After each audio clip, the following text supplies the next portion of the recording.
વેદ પ્રિયજી પોતાના 4 સંતાનો સાથે ભગવાન મહાદેવના પાર્થેશ્વર લિંગની પૂજા કરે છે. માટીમાંથી લિંગો નિર્માણ કરવામાં આવે તેને પાર્થેશ્વર મહાદેવ કહેવાય છે. બ્રાહ્મણો શ્વેત, માટીમાંથી ક્ષત્રિય લાલ, માટીમાંથી વૈશ્ય પીળી, માટીમાંથી શુદ્રો કાળી, માટીમાંથી રંગ કલર ઊંડે નહીં ઉતરતા માટીમાંથી જે શિવલિંગ નિર્માણ કરવામાં આવે તેને પાર્થેશ્વર મહાદેવ કહ્યું છે. કોઈ પણ કામ અટકેલા હોય આપના, એ કાર્યને પૂર્ણ કરવું હોય તો અવસર મળે જરૂર પાર્થેશ્વર મહાદેવની પૂજા કરો. એક લિંગથી લઈને કરોડ લિંગોની પૂજાનો બહુ જ મહિમા છે. આ વેદ પ્રિયજી પોતાના 4 સંતાનો સાથે નિત્ય રોજ પાર્થેશ્વર મહાદેવની પૂજા કરે છે. અને 5 બ્રાહ્મણોની પવિત્રતાને કારણે, 5 બ્રાહ્મણોની ભક્તિને કારણે નગરમાં દિન પ્રતિદિન સુખની વૃદ્ધિ થાય છે.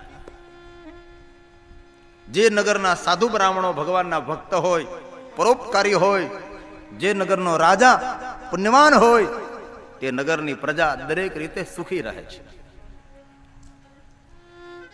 પવિત્ર બ્રાહ્મણોની ભક્તિને કારણે દિન પ્રતિદિન અવંતી નગરીમાં સુખની વૃદ્ધિ થાય છે. કોઈને કોઈ પણ પ્રકારનો ક્લેશ નથી. વેદ પ્રિયજી પોતાના 4 સંતાનો સાથે નિત્ય રોજ પાર્થેશ્વર મહાદેવની પૂજા કરે છે. નગરની સમૃદ્ધિની વૃદ્ધિ થવા લાગી છે. અવંતી નગરીથી થોડે દૂર એક રત્નમાલા પર્વત પર દૂષણ નામનો મહાઅસુર રહે છે. બીજાના સુખને જોઈ શકતો નથી. કોઈની સંપત્તિને જોવે તો લૂંટી લે છે. સજ્જનોનું ભક્ષણ કરનારો છે. સાધુઓને મારનારો છે. બ્રાહ્મણોની હત્યા કરનારો મહાઅસુર રત્નમાલા પર્વત પર નિવાસ કરે છે. ખબર પડી અવંતી નગરીમાં બહુ સમૃદ્ધિ રહેલી છે. નગર પર આક્રમણ કરે છે. અનેક અસુરો સાથે પૂરા નગરને ઘેરી લેવામાં આવે છે. હુંકાર કરતો ભયંકર મહાઅસુર દૂષણ નગરમાં પ્રવેશ કરે છે. નગરના માણસો ભયભીત થયા છે. દોડતા દોડતા વેદપ્રિય બ્રાહ્મણ પાસે ગયા. હે બ્રાહ્મણ દેવતા, દૂષણ નામનો મહાઅસુર અનેક અસુરો સાથે આક્રમણ કરી નગરને ઘેરી લીધું અને નગરમાં પ્રવેશ કરી આજ કેટલા માણસોનું ભક્ષણ કરી જાય, કેટલા માણસોને ખાઈ જાય, કઈ કહી ન શકાય. એ વેદપ્રિય બ્રાહ્મણજી, આપ અમારી રક્ષા કરો, અમારી રક્ષા કરો. વેદપ્રિય બ્રાહ્મણ કહે છે, નગરજનો નિર્ભય બનો. દુષ્નામનો મહાસુર આપણો કાળ બનીને આવ્યો છે. ભલે અહીંયા ભગવાન શંકર બિરાજે છે, ભગવાન મહાદેવ પાર્થેશ્વર બિરાજે છે. એ નગરજનો નિર્ભય બની પાર્થેશ્વર મહાદેવની આજુબાજુ બેસવા લાગો, ભગવાન શંકરને યાદ કરવા લાગો. ભગવાન મહાદેવજી આપણી રક્ષા કરશે. વેદપ્રિય બ્રાહ્મણ નગરજનોને કહે છે, નિર્ભયતા આપે છે, સૌ આજુબાજુ બેસવાનું કહે છે. નગરજનો પાર્થેશ્વર મહાદેવની આજુબાજુ સૌ બેસવા લાગ્યા છે, ભગવાન શિવને યાદ કરવા લાગ્યા છે. હુંકાર કરતો, અવાજ કરતો કરતો દુષ્ણ નામનો અસુર આવી પહોંચે. ધ્યાન ગયું, 5 બ્રાહ્મણોને જોયા. દુષ્ણ નામના મહાસુરને થયું કે પહેલા 5 બ્રાહ્મણોને ખાઈ જાઓ, તેનું ભક્ષણ કરી જાઓ. આક્રમણ કરતો, હુંકાર કરતો કરતો આગળ આવ્યો છે. નગરજનો ભયભીત થવા લાગ્યા. 5 બ્રાહ્મણો કહે છે કે ભગવાન પાર્થેશ્વર મહાદેવ બિરાજે છે, નગરજનો ભયભીત નહીં થાવ, ભગવાન શંકર આપણી રક્ષા કરશે. ભલે દુષ્ણ નામનો મહાઅસુર આપણો કાળ બનીને આવ્યો હોય, પણ એ અસુરને ખબર નથી કે અસુર આપણો કાળ બનીને આવ્યો, પણ ભગવાન તો કાળનો પણ કાળ મહાકાળ છે. ભગવાન શંકર આપણી રક્ષા કરશે. આટલું જ આ વેદપ્રિયજી બોલે છે, ત્યાં તો મહાઅસુર આક્રમણ કરતા 5 બ્રાહ્મણોને પકડી લે છે. નગરજનોનો ભય વધ્યો. 5 બ્રાહ્મણો ભયભીત બની ગયા. હવે શું કરવું? આ અસુર આપણું ભક્ષણ કરી જશે. ભગવાન ઉપર ભરોસો છે, ભગવાન શંકરને યાદ કરવા લાગ્યા છે. ઓમ નમઃ શિવાય, ઓમ નમઃ શિવાય, ઓમ શિવાય. ઓમ નમઃ શિવાય. ઓમ નમઃ શિવાય. ઓમ નમઃ શિવાય. ઓમ નમઃ શિવાય.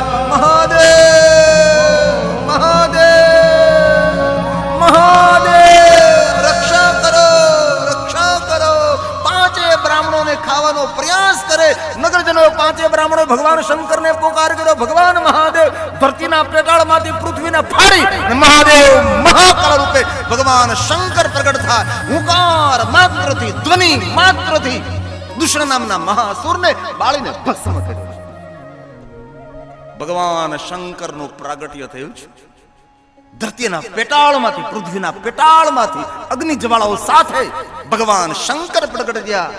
ધ્વનિ માત્રથી અવાજ માત્રથી દુષ્ણ નામના મહાઅસુરને ભસ્મ કર્યો છે. ભગવાન શંકરનું પ્રાગટ્ય થયું. પાંચે બ્રાહ્મણો ભગવાન શંકરનું દર્શન કરવા લાગ્યા. નગરજનો ભગવાન મહાદેવનું દર્શન કરવા લાગ્યા છે. દેવતાઓને ખબર પડી ક્ષિપ્રનદના તટ પર ભગવાન શંકરનું પ્રાગટ્ય થયું. અંતરિક્ષમાંથી દેવતાઓએ પુષ્પની વૃષ્ટિ કરી વાદ્યો વગાડ્યા છે. હરિને બ્રહ્મા પણ ત્યાં ઉતર્યા છે. શંકર ભગવાન જ્યાં પ્રગટ થાય છે ત્યાં ભગવાન વિષ્ણુને બ્રહ્માને નિમંત્રણ આપવું નથી પડતું. ભગવાન મહાદેવજી જ્યાં પ્રગટ થાય હરિને બ્રહ્મા આપોઆપ આવીને ઉભા રહે. ભગવાન શંકર અવંતી નગરી શિપનંદનો તટ બ્રાહ્મણોની રક્ષાર્થ નગરની રક્ષાર્થ ભગવાન શંકરનું પ્રાગટ્ય થયું. દેવતાએ પુષ્પ વૃત્તિ દુદુંબે નગારા વગાડ્યા છે. અને ભગવાન વેદ વ્યાસ બોલે દેવા દુદુંભયો નેદુઃ પુષ્પ વૃષ્ટિ પથાતઃ દેવા સમાયુયં સર્વે હરે બ્રહ્મા દયાસ્તથા હરે બ્રહ્મા દયાસ્તથા. હરિને બ્રહ્મા પણ ત્યાં ઉપસ્થિત થાય છે. પાંચે બ્રાહ્મણોએ ત્રિદેવતાઓનું દર્શન કર્યું છે. ભગવાન શંકર ભગવાન વિષ્ણુ અને બ્રહ્માજી ઉપસ્થિત છે. અરે બ્રહ્માએ ભુવનના દેવતાઓએ ભગવાન મહાદેવનું દર્શન કરતા. ભુવનના દેવતાઓ નગરજનો પાંચે બ્રાહ્મણો ભગવાન શંકરને કહે છે મહાદેવ દુષ્ણ નામનો મહાસુરો મારો કાળ બનીને આવ્યો હો. હે મહાદેવ આપ તો કાળના પણ કાળ મહાકાળ છો. આપે અમારી રક્ષા કરીશ. ભગવાન આ તમારું રૂપ એ મહાકાલ રૂપ છે. હે ભગવાન મહાદેવ આપ આ મહાકાલ સ્તુતિનો સ્વીકાર કરો. પાંચે બ્રાહ્મણોએ મહાકાલ રૂપની સુંદર સ્તુતિ કરી છે. મહાકાલ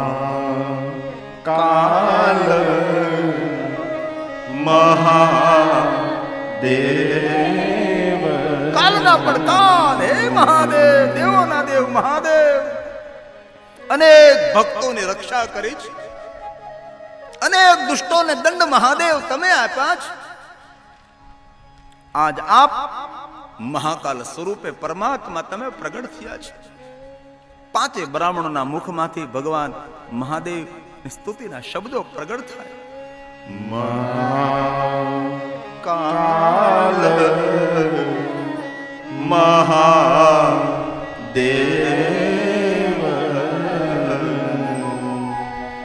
દુષ્ટ દંડ કર પ્રભો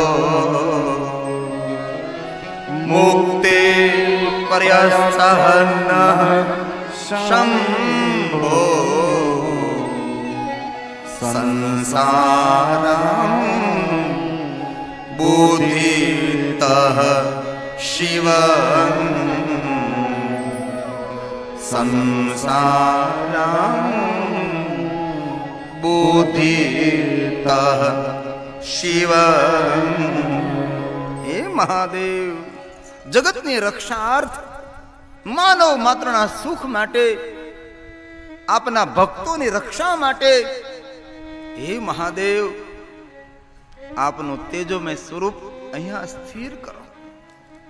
બ્રાહ્મણોની પ્રાર્થના હરિ બ્રહ્માએ પ્રાર્થના કરી, ભગવાન શંકરે પ્રાર્થના સાંભળી છે. મહાદેવજી પોતાના તેજોમય સ્વરૂપને ત્યાં સ્થિર કરે છે. સુંદર એક જ્યોતિર્લિંગનું પ્રાગટ્ય થાય શિપ્રા નદીના તટ પર, અને તે જ્યોતિર્લિંગનું નામ છે બોલીએ મહાકાલેશ્વર મહાદેવ. શિપ્રા નદીના તટ પર ભગવાન મહાદેવજી મહાકાલ સ્વરૂપે પ્રગટ થાય છે. સુત પુરાણી કહે છે, હે મહાત્માઓ, પૂરા ભૂતલ પર પૂરા લોકની અંદર ખ્યાત ભગવાન મહાદેવ મહાકાલ છે.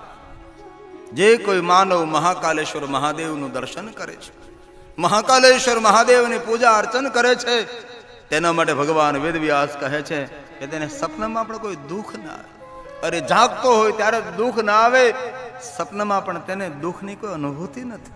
જે કોઈ મહાકાલેશ્વર મહાદેવનું દર્શન કરે, એક શ્લોકની અંદર મહાકાલેશ્વરો નામ શિવ ખ્યાતશ્ચ ભૂતલે તમ દ્રષ્ટવા ન ભવેત સપને કિંચિત દુઃખમપી દ્વિજા. હે બ્રાહ્મણો, જે કોઈ માનવ આદરપૂર્વક મહાકાલેશ્વર મહાદેવનું દર્શન કરે છે, તે માનવ સર્વ દુઃખોમાંથી મુક્ત થશે. સુત પુરાણી કહે છે, હે મહાત્માઓ, મેં આપને મહાકાલેશ્વર મહાદેવની કથા કહી છે. જે કોઈ માનવ ભાવ ભક્તિના આદરપૂર્વક મહાકાલેશ્વર મહાદેવની કથાનું શ્રવણ કરે છે, તેને મહાકાલેશ્વર મહાદેવની યાત્રા કરવાનું ફલ પ્રાપ્ત થાય છે. જે કોઈ મહાકાલેશ્વર મહાદેવની કથાનું શ્રવણ કરે છે, તેને શિવ ભક્તિની પ્રાપ્તિ થાય છે. સૂત બોલ્યા છે, યદમ પવિત્રમ પરમં રહસ્યમ સર્વ સોખ્યદમ આખ્યાનમ કથિતમ સ્વર્ગમ શિવ ભક્તિ વિવર્ધનમ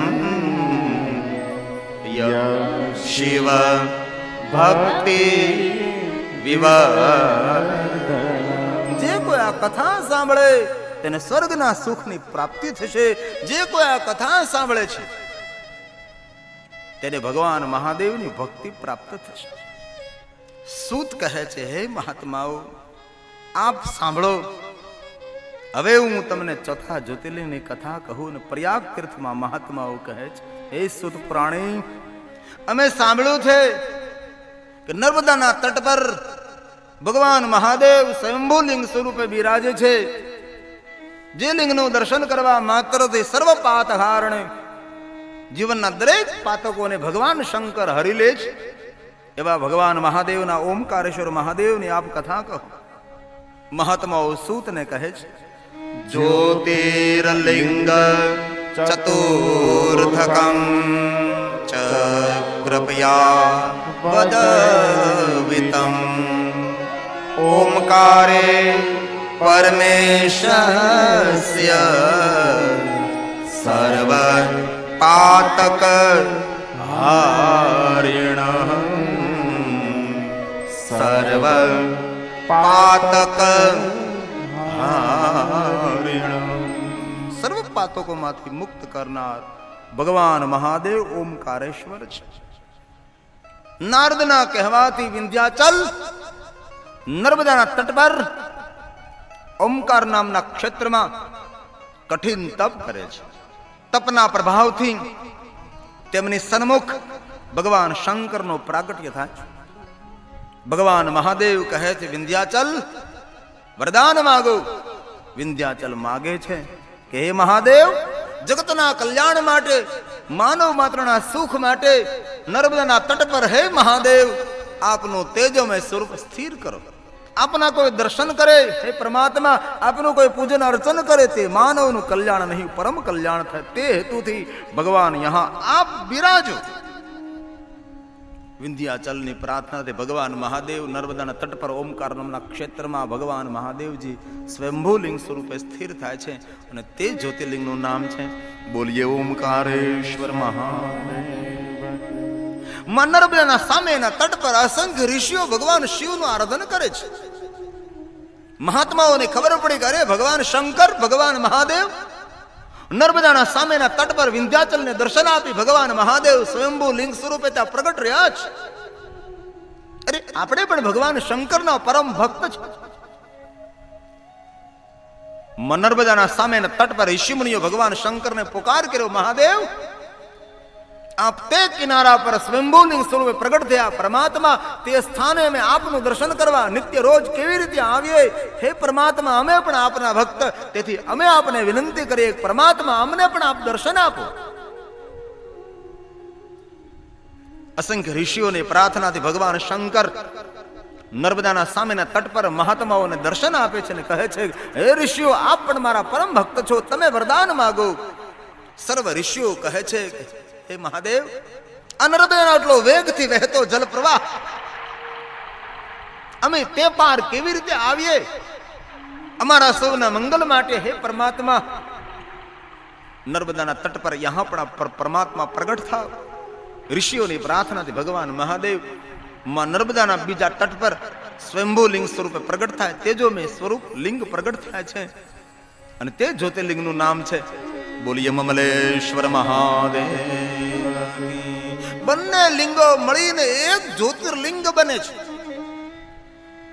નર્મદાના એક તટ પર ઓમકારેશ્વર મહાદેવ બિરાજે છે, માં નર્મદાના સામેના તટ પર મમલેશ્વર મહાદેવ બિરાજે છે. વચ્ચે માં નર્મદાનો જલ પ્રવાહ છે. કોઈ યાત્રા કરવા માટે જાય ઓમકારેશ્વર મહાદેવનું દર્શન કરીને આવતા રહે છે, પણ તેટલું જ મૂલ્ય તેટલો જ મહિમા મમલેશ્વર મહાદેવનો છે. બંને લિંગોનું દર્શન, બંને લિંગોનું પૂજન તેનો મહિમા છે. ગંગામાં સ્નાન કરવાથી માનવ પાવન બને, યમુનાનું પાન કરવાથી માનવ પાવન બને છે, પણ નર્મદાનું દર્શન કરવા માત્રથી માનવ પવિત્ર બની જાય છે. એ છે માં નર્મદા. જય જય માં નર્મદે.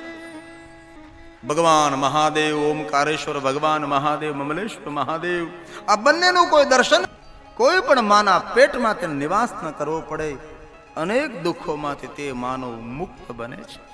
એવા ઓમકારેશ્વર મહાદેવ છે. ત્યારબાદ ભગવાન વિષ્ણુના અવતાર નર નારાયણ બદ્રિકા આશ્રમમાં ભગવાન શિવનું આરાધન કરે છે. સૂત બોલે છે,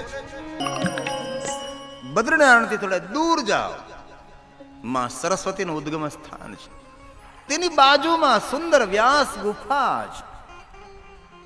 તેનાથી દૂર એક ગણેશ ગુફા છે. માં સરસ્વતીના સામે પાર જવા માટે એક પુલ છે. એ પુલનું નામ છે ભીમ પુલ. જે પુલનું નિર્માણ ભીમે કરેલું છે. 5 પાંડવો જ્યારે ત્યાંથી જતા હતા ત્યારે માં સરસ્વતીને પાર કરવાની કહ્યું, ભીમ તું બહુ બળવાન છે, વ્યવસ્થા કર. એક પથ્થરને ધક્કો મારી આડો પાડી પુલ બનાવ્યો, જે પુલનું નામ ભીમ પુલ પડ્યું છે. ભીમ પુલથી સામે પાર જાઓ, સરસ્વતી નદીના સામે પાર જઈ થોડા નીચે ઉતરો, થોડા આગળ આલો, સુંદર રસ્તો જાય છે, પગદંડી છે, દિવ્ય માર્ગ છે, પહાડોની વચ્ચે અને સુંદર માર્ગ. એ માર્ગ ઉપર લખેલું છે સ્વર્ગમાં જવાનો માર્ગ. તો કોઈને જવું હોય તો જાય છે. ઘણા ભક્તો એ માર્ગ ઉપર દૂર દૂર સુધી જાય છે, પણ જ્યાં સુધી જવાય ત્યાં સુધી જતા રહે અને બહુ જ ઠંડી લાગે ત્યારે પાછા ફરે છે.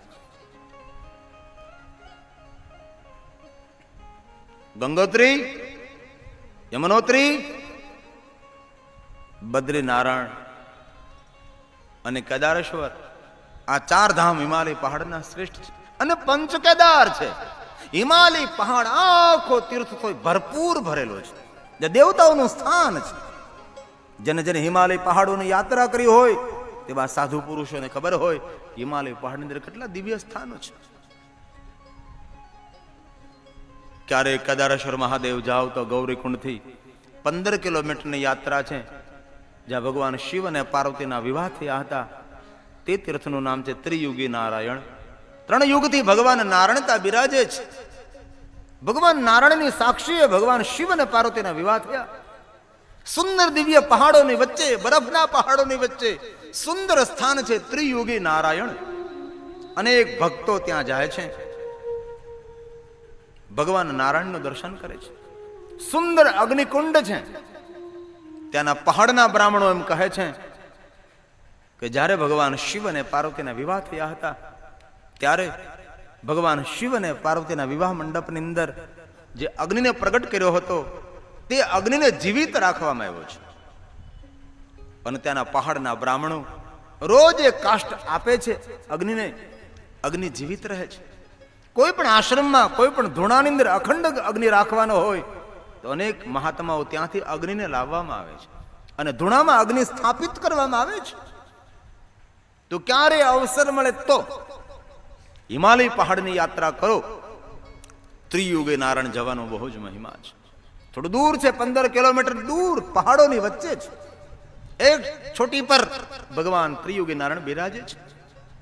તેના પહાડના બ્રાહ્મણો એમ કહે છે કે કોઈ પણ પતિ પત્ની દંપતી અહીંયા આવી ભગવાન નારાયણને પ્રણામ કરી, અગ્નિકુંડ છે તેને 4 પરિક્રમાઓ કરે છે, તેને આવતા ભવમાં એ જ પતિ મળે, આવતા ભવમાં એ જ પત્ની મળે છે. તેથી ક્યારેક અવસર મળે તો પતિ પત્નીએ સાથે જઈ ત્રિયુગી નારાયણ ભગવાન નારાયણના દર્શન કરી અગ્નિકુંડને 4 પરિક્રમા કરો, જેથી કરીને આવતા ભૂમાં તે જ પતિ મળે, આવતા ભૂમાં તે જ પત્ની મળે. તેથી ક્યારેક અવસર મળે તો જરૂર આપ જાજો. પણ આ પરિક્રમા કરવા કોને જવાય? જેને સરખું મળ્યું હોય તેને જવાય છે. થાકી ગયા હોય એને પરિક્રમા કરવા ન જવું. જેને યોગ્ય પત્ની, યોગ્ય પતિ, યોગ્ય દાંપત્ય જીવન મળ્યું હોય તેને જરૂર ત્રિયુગી નારાયણ જાઓ, દર્શન કરો, પરિક્રમા કરો. તેનો બહુ જ મહિમા છે.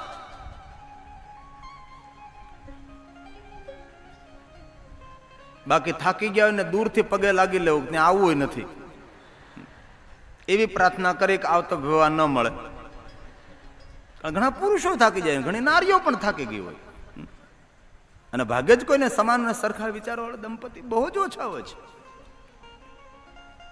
અહીંયા બદ્રિકા આશ્રમમાં નર નારાયણ ભગવાન મહાદેવને યાદ કરે છે. તપ અને સાધના દ્વારા ભગવાન શંકર દર્શન આપે છે.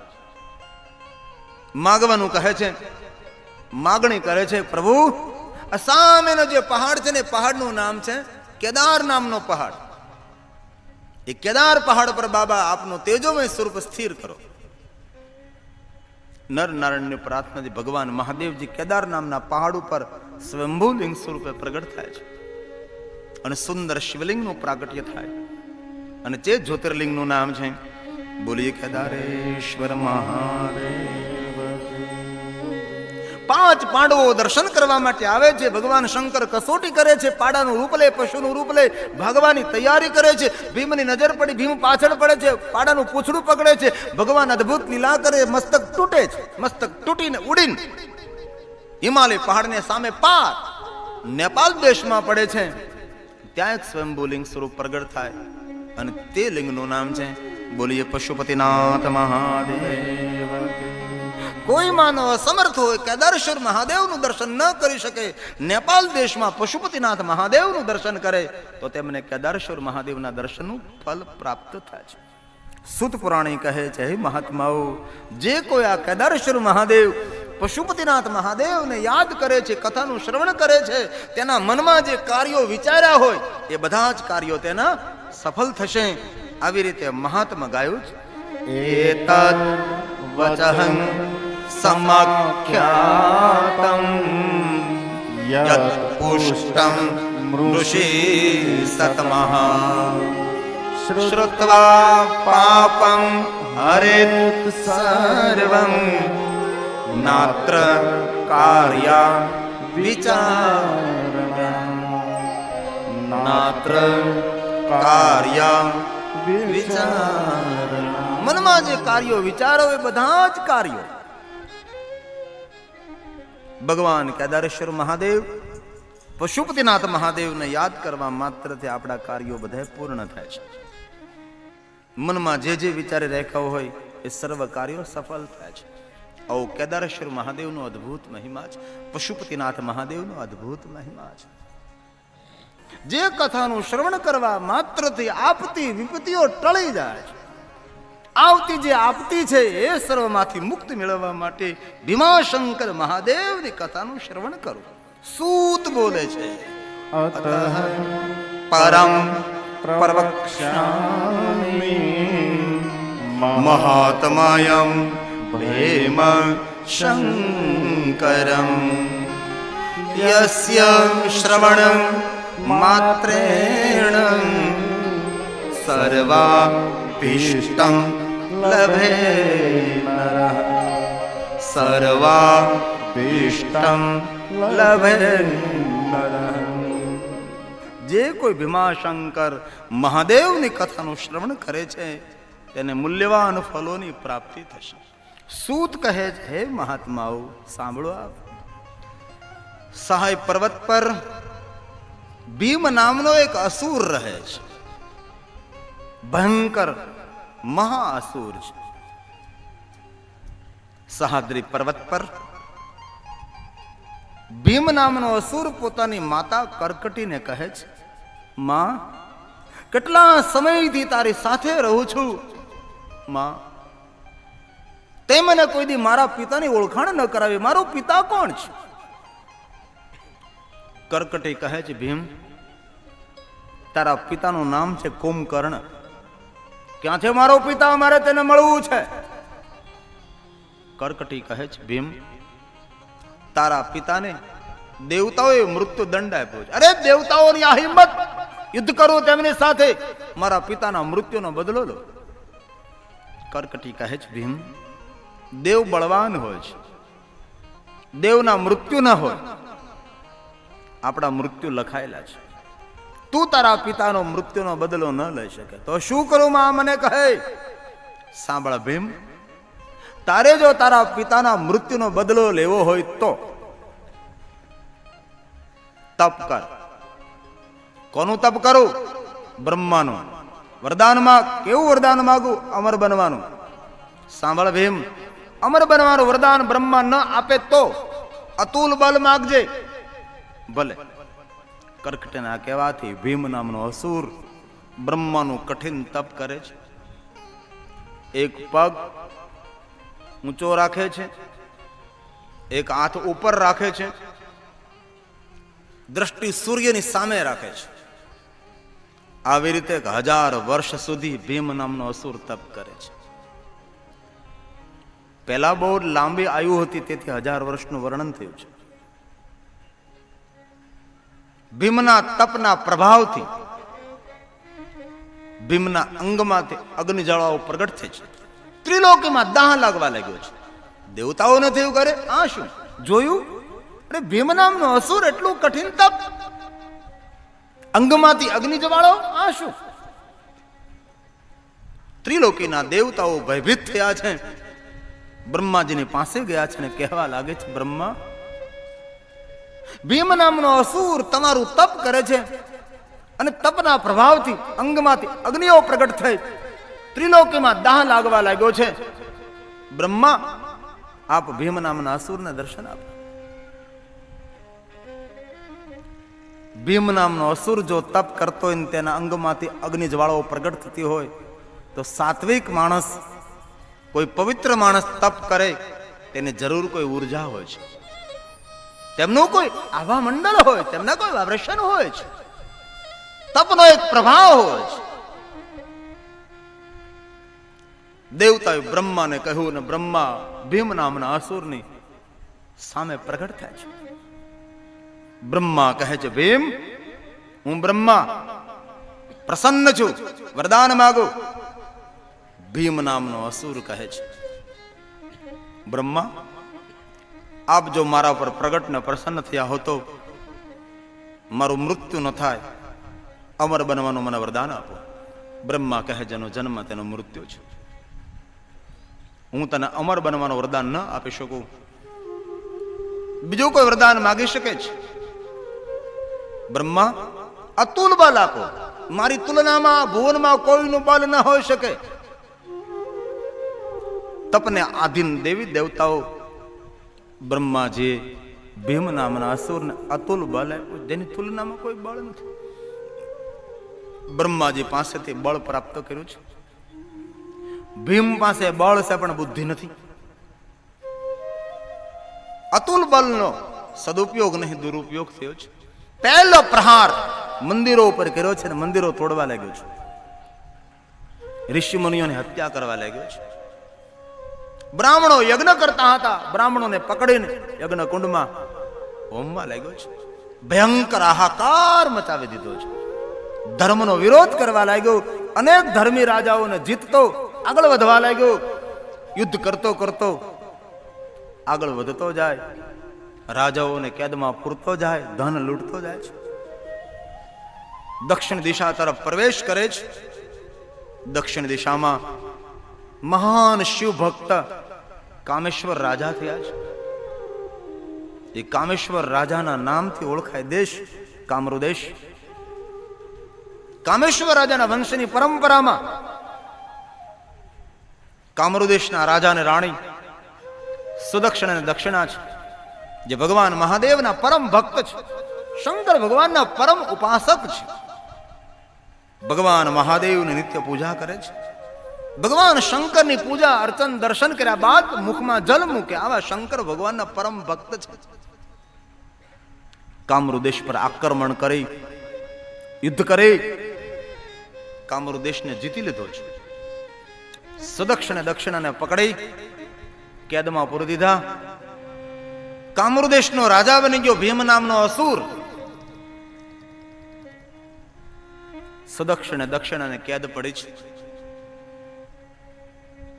એક દિન વીતી ગયો, મુખમાં પાણી ન મૂક્યું. કારણ જ્યાં સુધી શિવ પૂજા ન થાય ત્યાં સુધી મુખમાં જલ ન મુકાય. બીજો દિન વીતી ગયો. એમ કરતા 7 દિન પૂરા થયા. સુદક્ષિણ દક્ષિણાએ મુખમાં જલ ન મૂક્યું, મુખમાં પાણી ન મૂક્યું. આજે દક્ષિણા કહે છે સુદક્ષિણે, આજે જો હું પાણી મુખમાં નહીં મૂકું, જલપાન નહીં કરું તો આજે મારું શરીર શાંત થઈ જશે, આજે મારું મૃત્યુ થશે. આપણો તો કઠિન નિયમ છે કે જ્યાં સુધી શિવની પૂજા ન થાય ત્યાં સુધી મુખમાં પાણી ન મેકાય. હવે કરીએ શું? અહીંયા કેદની અંદર કેવી રીતે શિવ દર્શન, કેવી રીતે શિવ પૂજા? આજે મારું મૃત્યુ થશે. સુદક્ષિણે કહે છે, દક્ષિણા વિદ્વાનોના મુખેથી, સાધુઓના મુખેથી મેં શ્રવણ કર્યું છે, ક્યારે પણ મહાદેવના ભક્તોને મહાદેવની પૂજા માટે કોઈ લિંગ ઉપલબ્ધ ન હોય તો અંગના અવયવોને પણ લિંગ કહેવાય. અને અકાર ઉકાર મકાર સૂક્ષ્મ પ્રણવ, પ્રણવ લિંગાય નમઃ, તેને શબ્દ લિંગ કહેવાય, પ્રણવ લિંગ કહેવાય છે. તેનું દર્શન, તેનું પૂજન કરી મન દ્વારા શિવને યાદ કરી નિયમનું ખંડન ન થાય, મુખમાં પાણી મૂકી શકાય. દક્ષિણાને વાત ગમી છે, કહે સુદક્ષિણ સત્ય છે. આપણે અંગૂઠાને લિંગ માનીએ, 4 લિંગ. મન દ્વારા માનસી તેની પૂજા કરીએ. આપણે મન દ્વારા પૂજા કરી ભગવાન શિવને પ્રણામ કરી ક્ષમા માગી મુખમાં જલ મૂકે. દક્ષિણાને વાત ગમી છે. સુદક્ષિણ દક્ષિણા બંને ભેગા મળી અંગુષ્ઠને લિંગ માને છે. મન દ્વારા ભગવાન શિવની પૂજા કરે છે. ક્યારેય પણ કોઈ શિવ ભક્ત ટ્રેનમાં પ્લેનમાં સફર કરતો હોય અને એવો નિયમ હોય કે શિવ પૂજા વગર જલ ન પીવાય, શિવ પૂજા વગર ભોજન ન કરાય, તો એવા શિવ ભક્તો માટે આદિ જગતગુરુ શંકરાચાર્ય પણ કહ્યું છે કે મન દ્વારા શિવની પૂજા કરી લેવી અને મુખમાં જલ મૂકવું, મુખમાં અન્ન મૂકવું. તેનો નિયમ ખંડિત થતો નથી. મહાદેવના ભક્તો માટે આવો એક સરળ માર્ગ કહ્યો છે. મન દ્વારા પૂજા કરી દક્ષિણા સુદક્ષિણ મુખમાં જલ મૂકે છે.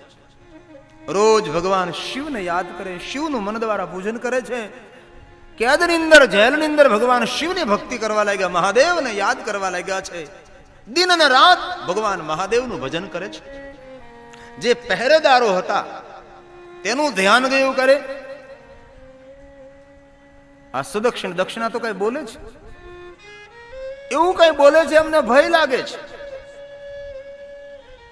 કોઈ મંત્ર શક્તિનો પ્રયોગ કરે છે આપણા રાજા ભીમને મારવા માટે, તો આપણે પહેરેદારો સમાચાર આપવો જોઈએ. કેદનો પહેરો કરતા પહેરેદારો ગયા છે ભીમ નામના અસુર પાસે. કહ્યું, ભીમ, કેદમાં પુરાયેલા સુદક્ષિણ દક્ષિણા કોઈ મંત્રનો પ્રયોગ કરે છે ને એવું લાગે છે કે એટલા માટે મંત્રનો પ્રયોગ કરે છે તમને મારવા માટે. આપ જરા આવો અને જો. ભયભીત થયેલો ભીમ નામનો અસુર. પુણ્ય માણસો ભયભીત ન હોય, પાપિયા માણસો ભયભીત રહેતા હોય છે. પુણ્ય માણસને આનંદ આપે છે, પુણ્ય માણસને ઉત્સાહ આપે છે, પુણ્ય માણસને ગતિ આપે છે, પ્રગતિ આપે છે. પાપ માણસને અટકાવે છે, ભયભીત કરે છે, ઉદ્વેગ ને ભય, તાપ, સંતાપ ઉભા કરે છે. પાપ એટલે પતન, પુણ્ય એટલે પ્રગતિ. ભીમ નામનો અસુર આવ્યો છે, જોયું કેદની અંદર, ઓ આ તો કોઈ મંત્રનો પ્રયોગ કરે છે. જો સફળ થઈ જશે તો મારું મૃત્યુ જરૂર થશે. શું કરું? લાવ કેદમાં જવાનું બંધ કરાવું. હાથમાં ખુલ્લી તલવાર લઈ ભીમ નામનો અસુર કેદની અંદર પ્રવેશ કરે છે. લલકાર કરે, હે સુદક્ષિણ દક્ષિણા, જે તમે બોલો છો બંધ કરો. તમે બોલો છો મને ડર લાગે છે, મને મારવા માટે તમે મંત્ર પ્રયોગ કરો છો. સુદક્ષિણ દક્ષિણા કહે છે, ભીમ, અમે તને મારવા માટે કોઈ મંત્ર પ્રયોગ નથી કરતા. અમે તો મહાદેવના ભક્ત છીએ. તને મારવા માટે અમે કોઈ વિચાર પણ નથી કર્યો. અમે તો શંકર ભગવાનના ભક્ત છીએ અને મહાદેવના ભક્તોનું શ્રેષ્ઠ લક્ષણ છે સર્વનું કલ્યાણ. જેની સાથે શત્રુતા, દુશ્મનાવટ હોય તેનું પણ કલ્યાણ જે વિચારે એ શ્રેષ્ઠ શિવ ભક્ત છે. અમે મહાદેવના ભક્ત છીએ, તારા માટે અકલ્યાણ અમે કેવી રીતે વિચારી શકીએ? અમે તો ભગવાન શિવની ભક્તિ કરીએ છીએ. અરે જે તમે કરો છો તે બંધ કરો, તમે બોલવાનું બંધ કરો. અને જો તમારું તમે આ બોલવાનું બંધ નહીં કરો તો અત્યારે હું તમને મૃત્યુદંડ આપી દઈશ. સુદક્ષિણ દક્ષિણા જાહેર કરે છે, ભીમ, તો મૃત્યુદંડ આપને કાલ આપતો હોય, જો આજ આપી દે, હે ભીમ નામના અસુર, અમે મૃત્યુ સ્વીકારવા માટે તૈયાર, પણ ભગવાન શંકરનું ભજન છોડવા માટે અમે તૈયાર નથી. અમે શંકર ભગવાનના પરમ ભક્ત છે. મહાદેવનું ભજન, મહાદેવની ભક્તિ અમે ના છોડીએ. એક સિરિયલ આવતી હતી શોભા સોમનાથ કી, તો કે થોડો સમય જ આવીને સારું ઓછું દેખાડવામાં આવે છે.